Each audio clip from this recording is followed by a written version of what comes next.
So ప్రస్తుతం ఇప్పుడు మనతో పాటు ఆలయ చైర్మన్ మారుతి గారు ఉన్నారు. సో వారితో మాట్లాడే ప్రయత్నం చేద్దాం. నమస్తే అండి. నమస్కారం అమ్మ. శ్రీమాత్రే నమః. చెప్పండి సార్. ఇప్పుడు మన ఆలయానికి సంబంధించిన అసలు ఆలయం ప్రత్యేకత ఏంది? అమ్మవారి ప్రత్యేకత ఏంది? లాల్ దర్వాజా సింహవాహిని అమ్మవారిది. అట్లనే వచ్చే ఆదివారం మనకు ఉజ్జయిని మహంకాళి టెంపుల్ ఏదైతే బోనాలు జరుగుతాయో అదే రోజు మనకు ఘటాల మహోత్సవం ఇక్కడ లాల్ దర్వాజాలో షురు అవుతాయి. మళ్ళీ వచ్చే ఆదివారం మనకు బోనాలు. అయితే ఎందుకు చేస్తారు? అసలు ఘటాల ఊరేగింపు కూడా చాలా పెద్ద ఎత్తున జరుగుతూ ఉంటుంది. సో ఆలయం నుంచే ఇదంతా ఏర్పాట్లు చేస్తుంటారా మీరు ప్రతిసారి? అందరికీ నమస్కారం. సింహవాహిని శ్రీ మహంకాళి దేవాలయం ఈసారి 118వ వార్షికోత్సవ బ్రహ్మోత్సవాలు చేసుకోబోతున్నాం. అయితే ఈ బోనాల ఉత్సవాలు ఎప్పుడు ప్రారంభమైనాయి అంటే 1905లో ఎప్పుడైతే మూసీ నదికి చాలా భారీ ఎత్తున వరదలు ప్రవాహంతో ఈ నగరాన్ని ముంచెత్తే పరిస్థితి వచ్చింది.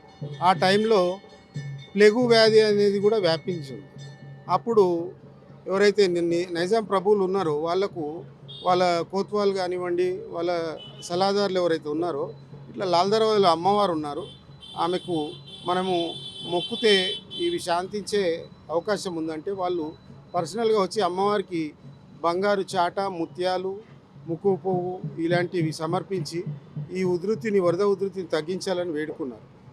వాళ్ళు వేడుకున్న ప్రకారం అప్పుడు ఆ వరదలు తగ్గడంతో పాటు ప్లెగు వ్యాధి కూడా నిరోధించబడింది. అప్పటి నుంచి కూడా ప్రభుత్వం తరపున మా యొక్క లాల్ దర్వాజా మహంకాళి దేవాలయానికి అమ్మవారికి ప్రత్యేక చీర కానివ్వండి ఇత్యాది కార్యక్రమాలు మొదలైనాయి. ఇప్పటికి కూడా ప్రభుత్వ పరంగా కోత్వాల్ అంటే మన ఇప్పుడు ఉన్న కమిషనర్ శ్రీ సజ్జనార్ గారు కానివ్వండి, వారు వచ్చే 31వ తేదీన మనకు ఈ అమ్మవారి ఉత్సవాలు ప్రారంభం చేస్తారు.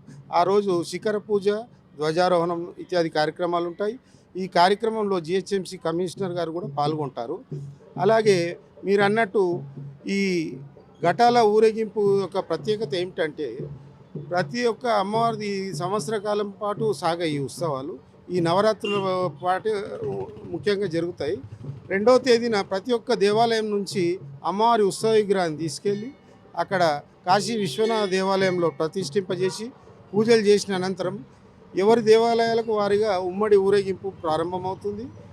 ఆ యొక్క అమ్మవారి ఉత్సవ విగ్రహాన్ని తెచ్చి దేవాలయంలో ప్రతిష్ఠించి 9 రోజుల పాటు అమ్మవారికి బ్రహ్మాండమైన పూజలు, కుంకుమార్చన కానివ్వండి, బిల్వార్చన కానివ్వండి, లక్షాక్షితార్చన కానివ్వండి, చండీ హోమము, శాంతి కళ్యాణం ఇత్యాది కార్యక్రమాలు ప్రతిరోజు అమ్మవారికి జరుగుతాయి.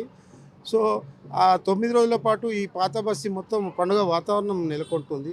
అలాగే బోనాలు అంటే ఒక ప్రాంతానికి సంబంధించింది కాదు, ఇది మన తెలంగాణ సంస్కృతి సాంప్రదాయాలను ప్రతిబింబించే పండుగ కనుకనే 2014లో అప్పటి ముఖ్యమంత్రి శ్రీ కేసీఆర్ గారు ఈ పండుగను రాష్ట్ర పండుగగా గుర్తించి, అలాగే మా దగ్గర సోమవారం జరిగే ఘటాల ఏదైతే ఉమ్మడి ఊరేగింపు ఉంటుందో ఆ రోజు హాలిడేగా ప్రకటించడం జరుగుతుంది.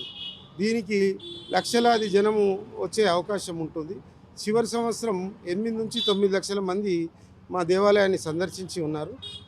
దీనికి సంబంధించి మేము ఈ సంవత్సరం కూడా ఎవ్వరికి కూడా ఎలాంటి ఇబ్బందులు కలగకుండా అన్ని రకాల ఏర్పాట్లు చేయడం జరుగుతుంది. R&B తోటి కలిసిమెలిసి బ్యారికేడింగ్ వ్యవస్థ కానివ్వండి, మహిళలకు ప్రత్యేక బోనాలు సమర్పించే వాళ్ళకు స్పెషల్ క్యూ లైన్ కానివ్వండి. డెఫినెట్లీ జోగినీలకు కానీ అట్లనే మన భక్తులు బోనాలు తీసుకొని వచ్చే వాళ్ళకి కానీ, చిన్నపిల్లలకు కానీ, అట్లనే మెడికల్ ఆడపిల్లలు ఇప్పుడు ఉపవాసం ఉండి వాళ్ళు బోనం తీసుకొని రావడం జరుగుతుంది. సో వాళ్ళకి ఎట్లాంటి భద్రత కల్పిస్తుంది? తప్పకుండా అమ్మా. మన ఎండోమెంట్ కమిషనర్ దగ్గర కూడా ఈ జోగిని కార్యక్రమంలో నేను పాల్గొన్నాను. వాళ్లకు ప్రత్యేక దర్శనం కల్పించే ఏర్పాటు చేస్తున్నాం. వాళ్ళు ఎవరున్నా వాళ్ళ వివరాలు తీసుకొని వాళ్ళకు ప్రత్యేకంగా ఒక పాస్ వ్యవస్థ కల్పించి వాళ్ళని ఇమ్మీడియట్లీ దర్శనం కలిగించేటట్టు, అలాగే వాళ్ళ వెంబడి డోలు కళాకారులు కూడా ఉండే విధంగా నేను చర్యలు తీసుకుంటున్నాను. అలా వాళ్ళకు ఇంతకుముందు జరిగినట్టు వేరే దేవాలయాలు జరిగినట్టు ఎలాంటి ఇబ్బందులు కలగకుండా వాళ్ళకి సత్వరమే దర్శనం కలిగించే ఏర్పాటు చేస్తున్నాను. అలాగే మీరు చెప్పినట్టు మహిళలు కానివ్వండి, మన ఇంటి ఆడపడుచులు అందరూ కూడా అమ్మవారి మీద భక్తి శ్రద్ధలతో ఉపవాసం ఉంటూ వాళ్ళు తొందరగా దర్శనం చేసుకోవాలని కోరుకుంటారు. వారి గురించి ప్రత్యేకంగా క్యూ లైన్ ఏర్పాటు చేయడం జరుగుతుంది. అలాగే మహిళలు కానివ్వండి, వృద్ధులు, చిన్నపిల్లలు వాళ్ళకు కూడా ఎలాంటి సత్ ఇబ్బందులు కలగకుండా అమ్మవారి దర్శనం కలిగించేటట్టు చూస్తున్నాం.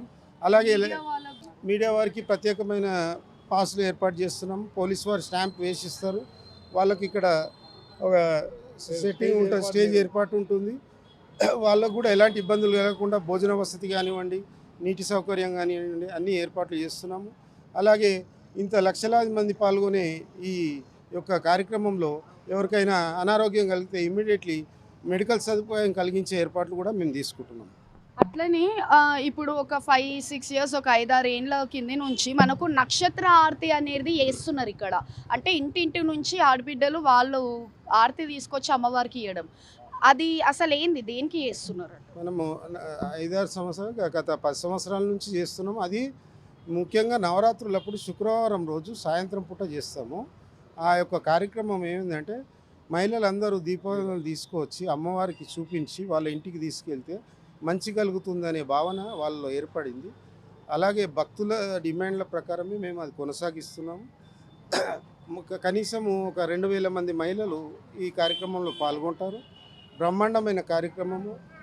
మొత్తం మహిళలే 2000 మంది పాల్గొని ఆ రోజు అమ్మవారికి హారతి ఇచ్చి, శిఖర హారతి అంటారమ్మ, నక్షత్ర హారతి కాదు, శిఖర హారతి. శిఖర హారతిలో పాల్గొని వాళ్ళు అమ్మవారికి ఆ యొక్క దీపాన్ని చూపెట్టి ఇంట్లో పెట్టి వెలిగిస్తారు. థ్యాంక్ యూ అండి.